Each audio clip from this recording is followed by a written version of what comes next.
Mon téléphone indiquait le mercredi 6 mars 2024, 7h18 du matin.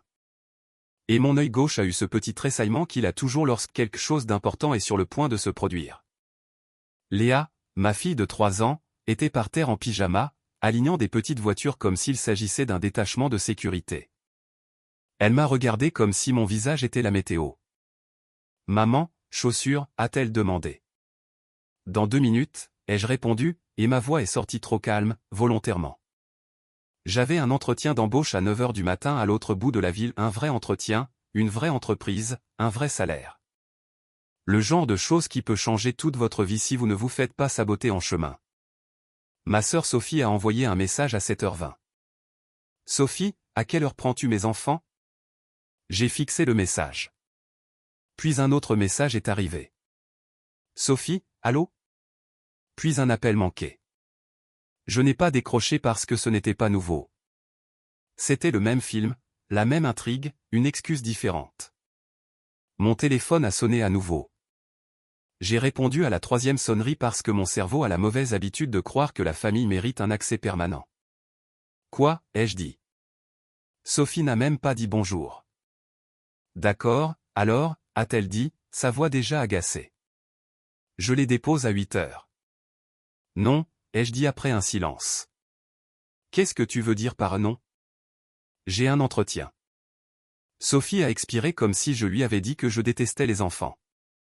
Pourquoi devrions-nous garder tes enfants, a-t-elle lancé. Tu as choisi d'être une mère célibataire. Les petites mains de Léa se sont arrêtées sur les voitures miniatures. Elle est restée immobile et silencieuse, observant la scène. Ma bouche est devenue sèche. Je ne te demande pas de garder mon enfant, ai-je dit.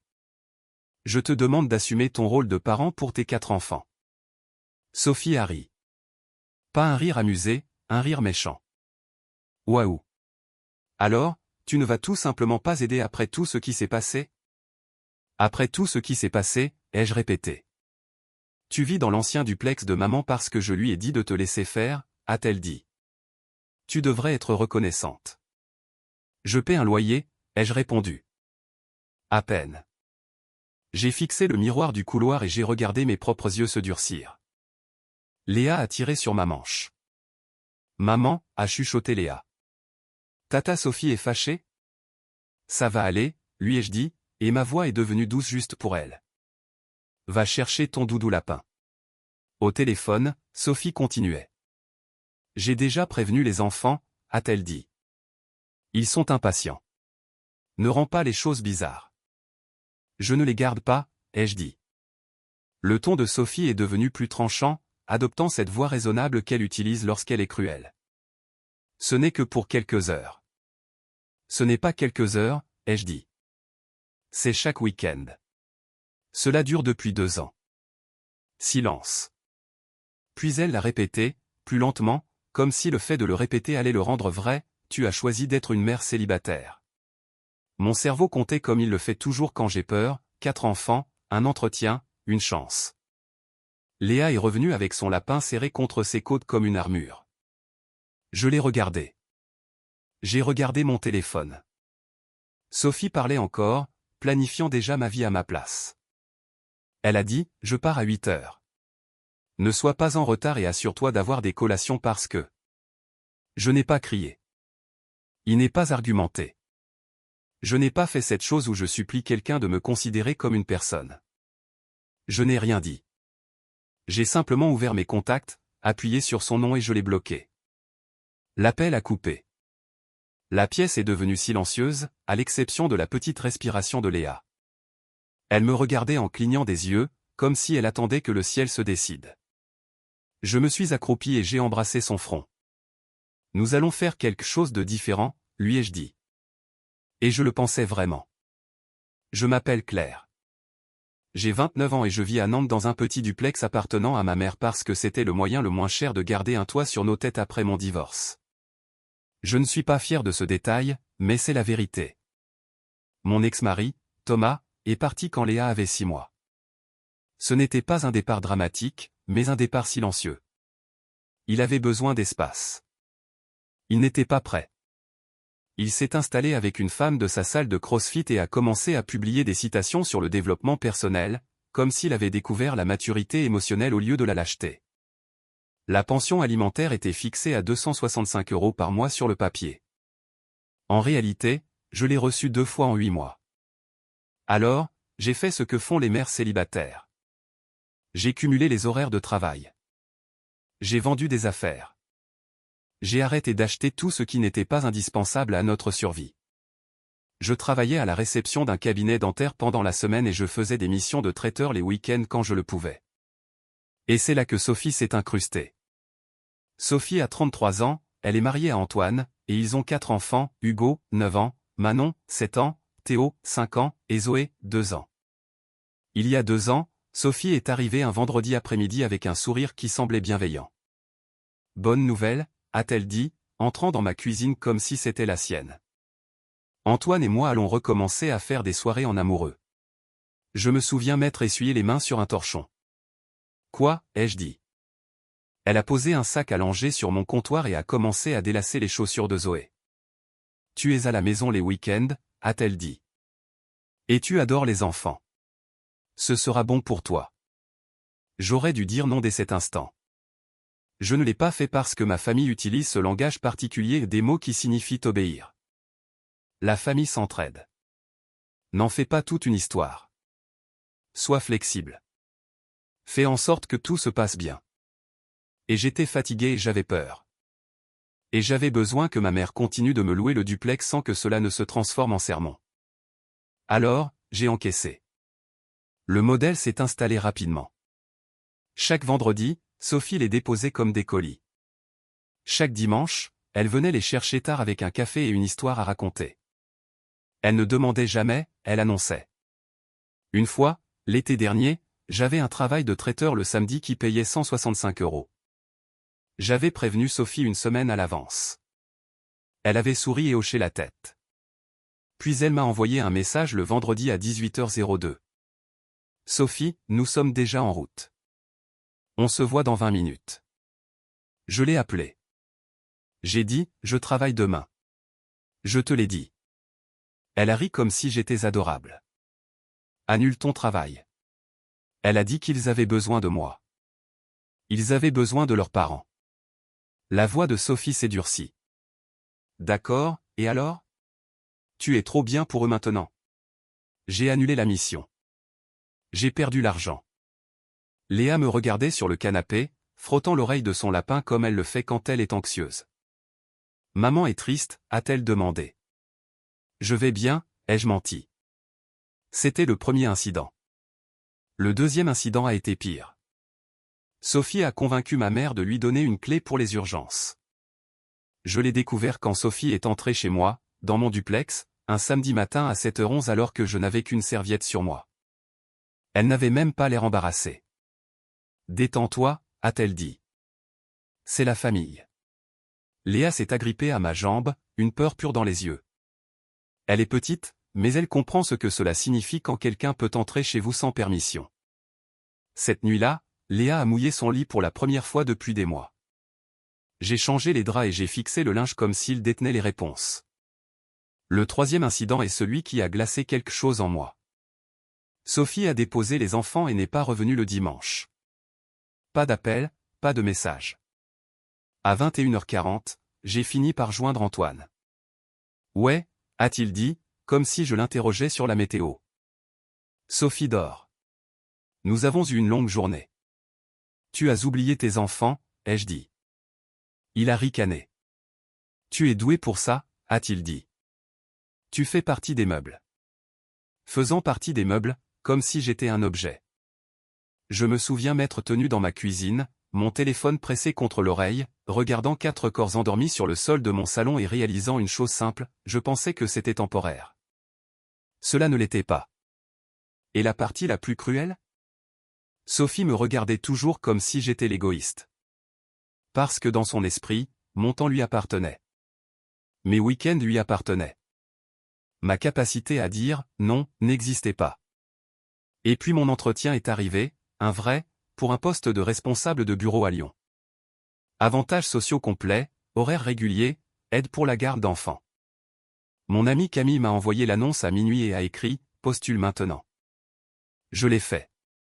À minuit 17, encore en pyjama avec Léa endormie sur ma poitrine.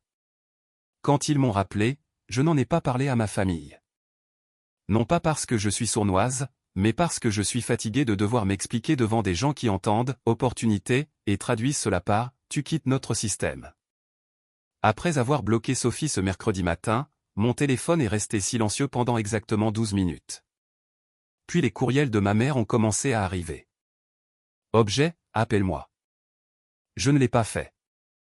Puis Antoine a envoyé un message depuis un numéro inconnu. Antoine, Sophie a dit que tu te comportais bizarrement. Qu'est-ce qui se passe? J'ai regardé le message. Léa était à table en train de manger des céréales, comptant les fraises comme si c'était son travail. J'ai répondu par une seule phrase.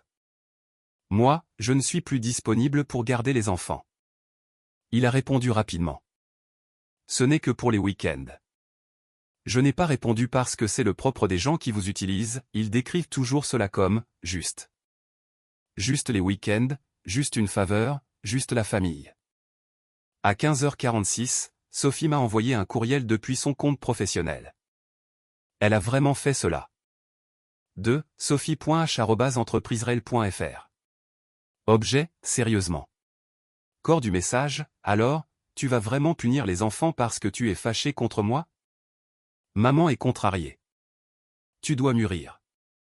J'ai fait une capture d'écran et je l'ai déposée dans un dossier sur mon ordinateur portable intitulé « Sophie », car s'il y a une chose que j'ai apprise, c'est celle-ci, si vous ne documentez pas les faits, ils les réécrivent. La première vague a été celle de la culpabilité. Ma mère a laissé un message vocal qui commençait avec douceur et se terminait de façon tranchante. Claire, chérie, tu sais que Sophie compte sur toi. Tu as plus de flexibilité. S'il te plaît, n'en fais pas un conflit. Je l'ai écouté une fois, puis je l'ai enregistré. Ma tante Martine a envoyé un message, la famille ne bloque pas la famille. Je n'ai pas répondu. Une amie de lycée de Sophie, quelqu'un que je connais à peine, m'a envoyé un message privé sur les réseaux sociaux, Sophie est vraiment stressée. Tu devrais l'aider. Tu sais à quel point c'est difficile avec 4 enfants. Je voulais écrire, alors pourquoi en a-t-elle eu 4? Je ne l'ai pas fait. J'ai gardé un ton calme, même dans ma propre tête. La deuxième vague a été celle des préjudices concrets. Le jeudi, j'ai reçu un courriel de ma mère. Augmentation de loyer. Pas énorme, mais le moment n'était pas un hasard. Ancien loyer, 600 €. Nouveau loyer, 800 €. Effectif immédiatement à partir du 1er avril. J'ai fixé les chiffres jusqu'à ce que mes yeux me brûlent. Ce n'était pas une question d'argent, c'était une question de pression. J'ai fait une capture d'écran et je l'ai enregistrée. Ensuite, j'ai appelé la responsable des ressources humaines à Lyon et je lui ai dit que je pouvais passer l'entretien le vendredi par vidéo à la place. Elle a répondu, absolument. J'ai passé l'entretien le vendredi matin à 9 h dans mon salon, avec Léa qui regardait des dessins animés derrière moi. Je portais une veste de tailleur sur un legging parce que c'est cela, la maternité. La responsable du recrutement s'appelait Sandrine. Elle était directe, sans fausse douceur. Elle a demandé, à quoi ressemblent vos limites? J'ai failli rire. J'ai dit, je suis en train d'apprendre. Après l'appel, je me suis assise par terre à côté de Léa et j'ai senti mes mains trembler. Léa a touché ma joue. Maman va bien? Oui, ai-je dit. Maman va bien. À 11h37, mon téléphone a vibré. Un nouveau numéro. Encore Sophie, un autre téléphone. Sophie, ne sois pas stupide. Je les dépose demain. J'ai regardé l'écran. Je n'ai pas répondu. À 11h39, un autre message.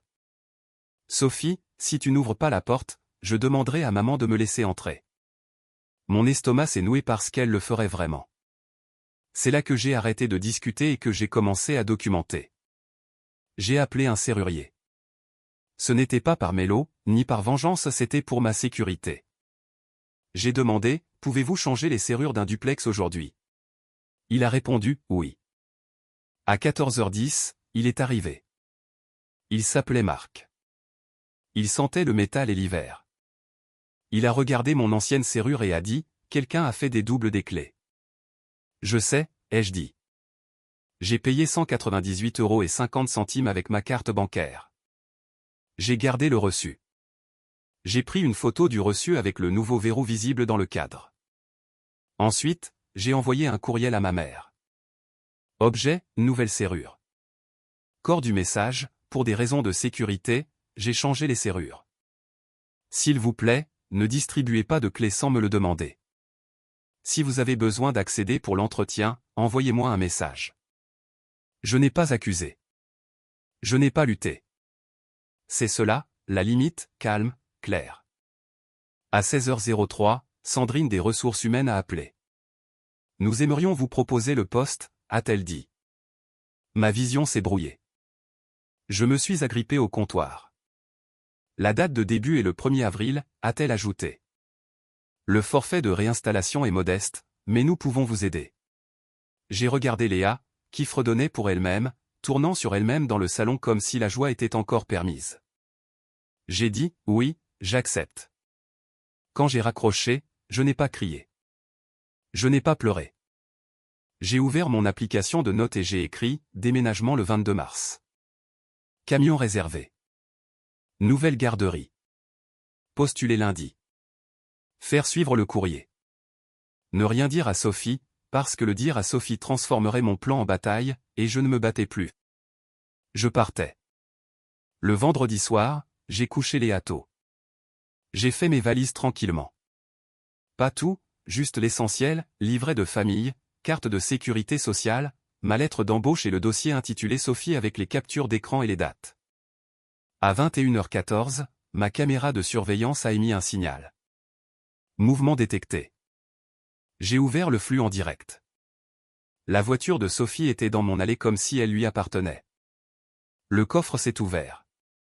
Puis la première valise a touché le sol. Puis une autre. Puis une autre. Puis les enfants et les 4. Hugo portait un sac à dos plus grand que lui. Manon traînait une valise à roulettes roses. Théo tenait une couverture froissée. Zoé était sur la hanche de Sophie, pleurant déjà. Sophie s'est dirigée vers ma porte d'entrée et a frappé sur la sonnette comme s'il s'agissait d'un bouton d'urgence. Ding dong, ding dong, ding dong. Elle s'est penchée vers la caméra. Claire, a-t-elle crié. Ouvre. Léa a bougé à l'étage. J'ai retenu ma respiration. La voix de Sophie a augmenté. Voyage à Monaco, a-t-elle hurlé. Tu les gardes. J'ai vraiment cligné des yeux. Monaco? Même pas un dîner d'anniversaire. Pas un mariage. Pas un enterrement. Monaco. Elle avait des valises comme si elle s'enregistrait à l'hôtel. Elle avait ses enfants comme si elle déposait du linge à la laverie. Elle a frappé à la porte. Ne joue pas à des jeux, a-t-elle lancé. Je leur ai déjà dit. Ouvre la porte. Je n'ai pas bougé. J'ai regardé à travers la caméra comme si je regardais la vie de quelqu'un d'autre. Sophie a essayé de tourner la poignée. Elle n'a pas cédé. Elle a froncé les sourcils, confuse. Elle a essayé de nouveau, plus fort. Puis elle a fait ce qu'elle fait toujours, elle a sorti son téléphone. J'ai vu son pouce bouger. Puis mon téléphone a vibré à l'étage sur le comptoir de la cuisine. Tentative d'appel bloquée, multiple. Le visage de Sophie s'est tordu. Elle a de nouveau regardé la caméra, sa voix mielleuse de la pire façon possible. Claire, ne fais pas cela devant les enfants, a-t-elle dit, comme si elle n'avait pas elle-même tendu un piège à ma maison avec 4 enfants et des bagages. Les yeux d'Hugo se sont tournés vers la caméra. Il avait l'air fatigué, trop vieux pour ses 9 ans. Manon serrait la poignée de sa valise comme si celle-ci risquait de disparaître. Théo a commencé à sautiller, surexcité. Zoé sanglotait contre l'épaule de Sophie. Sophie a sifflé, arrête de pleurer, entre ses dents serrées. Puis elle a crié à nouveau. Maman a une clé. Je vais l'appeler. Mon estomac s'est serré, mais mes mains sont restées stables parce que j'avais prévu cela. J'ai appuyé sur le bouton du microphone. Ma voix est sortie par le haut-parleur de la sonnette, calme et claire, comme un service client. Salut, Sophie. Elle s'est figée. Ouvre la porte, a-t-elle ordonné. Non, ai-je dit. C'est sorti simplement, proprement, définitivement. Son visage est devenu inexpressif pendant une demi-seconde, comme si son cerveau ne parvenait pas à traiter le concept. Qu'est-ce que tu viens de dire, a-t-elle exigé. J'ai souri à l'écran même si elle ne pouvait pas voir mon visage clairement. J'ai dit non, ai-je répété. Les yeux de Sophie se sont plissés. Tu ne peux pas faire cela. Je le peux. Tu me dois bien ça, a-t-elle dit. Non, ai-je répondu. Elle a commencé à trembler de rage. Pas un tremblement de tout le corps, mais cette fureur tendue et vibrante de quelqu'un qui perd le contrôle de son levier préféré. Tu te comportes comme une S, a-t-elle commencé, puis elle a regardé ses enfants et s'est arrêtée comme si elle méritait d'être félicitée pour cela. Je n'ai pas mordu à l'hameçon. Avec leurs parents, ai-je dit. Le masque de Sophie a glissé. Antoine est déjà à l'aéroport, a-t-elle hurlé. Nous avons déjà payé. Tu es en train de tout gâcher. J'ai gardé mon doigt sur le bouton pour parler. Ce n'est pas mon problème, ai-je dit. Elle a fixé la caméra comme si elle voulait grimper à travers elle. Puis elle a fait la chose qui fonctionnait toujours auparavant. Elle a hurlé mon nom comme si le volume était synonyme d'autorité, Claire. La petite voix de Léa a flotté depuis l'escalier. Maman ? J'ai retenu ma respiration. Les enfants de Sophie regardaient la porte comme si elle décidait de leur avenir. J'ai gardé ma voix basse et stable. Ramène-les chez toi, Sophie. Sophie a reculé, puis a saisi à nouveau la poignée et a tiré comme si elle pouvait forcer l'ouverture par son simple sentiment de légitimité. Rien. Puis elle a essayé la vieille astuce. Elle a poussé son épaule contre la porte. La porte n'a pas bougé. Elle a eu l'air véritablement stupéfaite parce qu'elle n'avait aucune idée que j'avais changé les serrures. Sa tête s'est tournée brusquement vers la caméra. « Qu'est-ce que tu as fait ?» a-t-elle demandé. « J'ai changé les serrures, ai-je dit. » La bouche de Sophie s'est ouverte de surprise. « Tu n'as pas le droit. Maman possède cet endroit. » « Je suis locataire, ai-je dit, et j'ai un bail. » Je l'ai regardé cligner des yeux rapidement, recalculant sa stratégie. Puis elle s'est retournée, a saisi une valise et l'a traînée plus près du porche comme si elle s'installait. « Très bien, » a-t-elle lancé. « Nous allons attendre. Tu finiras bien par sortir. » Je n'ai pas argumenté. Il n'est pas menacé. J'ai franchi l'étape irréversible.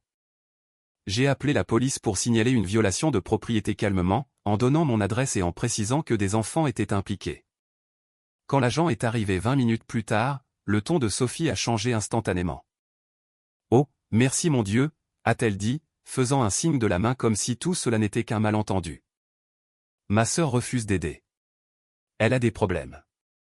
L'agent a regardé les valises, a regardé les enfants, puis a regardé ma porte verrouillée. Il a parlé au haut-parleur de la caméra quand j'ai répondu. « Madame, voulez-vous qu'il soit expulsé ?»« Oui, » ai-je dit, et je veux que cela soit consigné officiellement. Les yeux de Sophie se sont agrandis. « Tu es sérieuse ?» a-t-elle sifflé. J'ai gardé ma voix égale. « Oui. » Sophie a lancé à l'agent, « C'est la famille. » L'agent a répondu froidement, « La famille ne l'emporte pas sur le consentement. » Le visage de Sophie est devenu rouge. Et alors, parce que l'univers a le sens du timing, des phares ont balayé mon allée. Un camion de déménagement, un gros camion blanc de location.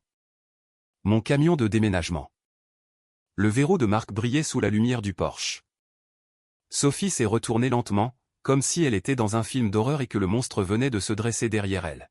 « Qu'est-ce que c'est que ça ?» a-t-elle chuchoté. Je n'avais pas besoin d'expliquer.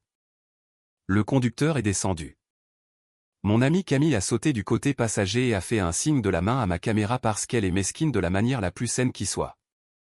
Sophie a fixé le camion, puis ma porte, puis ses enfants, et elle a enfin compris une chose qu'elle n'avait jamais prévue, je n'étais pas en train de négocier. J'étais en train de partir. Nous avons déménagé le lendemain matin, pas en secret comme pour un crime, mais à la lumière du jour comme pour une décision assumée. Léa était assise sur les marches avec son lapin et regardait les cartons partir comme s'il s'agissait d'un défilé. Sophie a appelé depuis différents numéros toute la semaine, je n'ai pas répondu.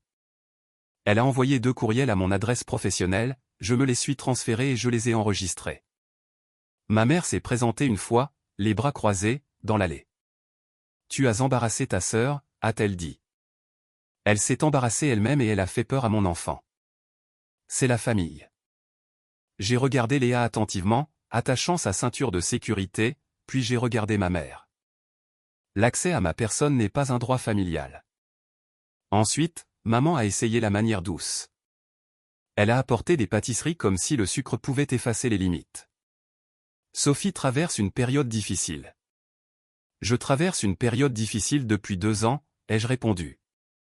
Je n'ai pas pris les pâtisseries. La dernière tactique a eu lieu le jour où nous avons quitté Nantes. Sophie a envoyé un message à Camille parce qu'elle était bloquée partout ailleurs. Elle a envoyé une photo mise en scène de ses enfants avec des yeux tristes. Dis à Claire qu'elle leur brise le cœur. Camille me l'a montré pendant que nous fermions le dernier carton avec du ruban adhésif. Léa dessinait sur du carton en fredonnant. J'ai senti les choses s'apaiser, c'était de la clarté, pas de la colère. J'ai envoyé une seule ligne par l'intermédiaire de Camille, Sophie peut me parler par l'intermédiaire d'un avocat si elle a besoin de quoi que ce soit par écrit. Elle a explosé de rage, mais elle ne pouvait pas m'atteindre. C'était le but. Lyon n'était pas un lieu magique. Un petit appartement, un hiver froid, un budget serré mais l'air semblait différent. Les samedis sont devenus des moments de crêpes et de lessive, et non plus le chaos des exigences de Sophie. Léa a recommencé à faire ses nuits. Un soir, elle a dit nonchalamment, « Tata Sophie ne peut pas entrer. » Non, ai-je dit. Elle a hoché la tête comme si c'était normal, parce que cela devrait l'être. Des mois plus tard, Sophie a envoyé un courriel, « Pouvons-nous passer à autre chose ? Je suis désolé que tu te sois senti dépassé. Repartons sur de nouvelles bases. » J'ai répondu par un seul mot, « Non. » Puis j'ai bloqué cette adresse également. Ma limite n'est pas une punition, c'est une protection. L'amour ne nécessite pas d'audition, et je ne suis pas disponible pour cela. La leçon de cette histoire ? Les limites ne sont pas de l'égoïsme. C'est le respect de soi. Pendant 2 ans, elle a sacrifié son temps, son argent et la paix de son enfant pour une sœur qui considérait cela comme acquis. Elle craignait le conflit, le jugement de la famille et la perte de soutien. Mais le véritable changement est survenu lorsqu'elle a compris une vérité simple, l'accès à sa vie n'est pas un droit familial. C'est un privilège. L'amour sans respect est de la manipulation. Une famille qui utilise la culpabilité comme outil de contrôle ne se soucie pas de vous, elle se soucie de sa propre commodité. Parfois, la décision la plus saine est de partir sans expliquer, sans justifier et sans attendre de permission. Protégez-vous simplement, vous et votre enfant. C'est une histoire sur le courage de dire non et de ne jamais regarder en arrière.